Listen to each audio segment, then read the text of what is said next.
Diabetics সুস্বাস্থ্যই হোক আমাদের অঙ্গীকার, এই প্রতিপাদ্য নিয়ে র্যালি ও আলোচনা সভার মধ্য দিয়ে নাটোরে বিশ্ব ডায়াবেটিক্স দিবস পালন করা হয়েছে। এ উপলক্ষে বৃহস্পতিবার সকাল ৯টার দিকে নাটোর সদর হাসপাতালের সামনে থেকে নাটোর ডায়াবেটিক্স সমিতির আয়োজনে এক র্যালি বের করা হয়। র্যালিটি প্রধান সড়ক প্রদক্ষিণ করে পুনরায় নাটোর সদর হাসপাতালে এসে শেষ হয়। পরে ডায়াবেটিক্স হাসপাতাল সম্মেলন কক্ষে এক আলোচনা সভা অনুষ্ঠিত হয়। আলোচনা সভায় উপস্থিত ছিলেন অতিরিক্ত জেলা প্রশাসক মাসুদুর রহমান, পুলিশ পরিদর্শক নীরেন নাথ, নাটোর ডায়াবেটিক্স সমিতির সাধারণ সম্পাদক প্রসাদ কুমার বাচ্চা, সাবেক আবাসিক অফিসার আবুল কালাম আজাদ সহ ডায়াবেটিক্স সমিতির সদস্য ও সাধারণ জনগণ। এ সময় বক্তারা বলেন, ডায়াবেটিক্স একটি বিপাকীয় ব্যাধি।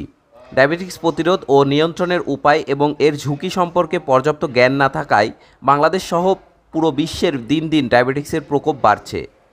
ডায়াবেটিক্স নিয়ন্ত্রণের মাধ্যমে সারা জীবন সুস্থ ও স্বাভাবিক জীবনযাপন করা যায়। অনিয়ন্ত্রিত ডায়াবেটিক্সের কারণে হার্ট অ্যাটাক, স্ট্রোক, কিডনি জটিলতা, অন্ধত্ব এবং অঙ্গবিচ্ছেদের মতো মারাত্মক সমস্যার সৃষ্টি হতে পারে। তাই আমাদের সকলকে ডায়াবেটিক্স সম্পর্কে সচেতন হতে হবে।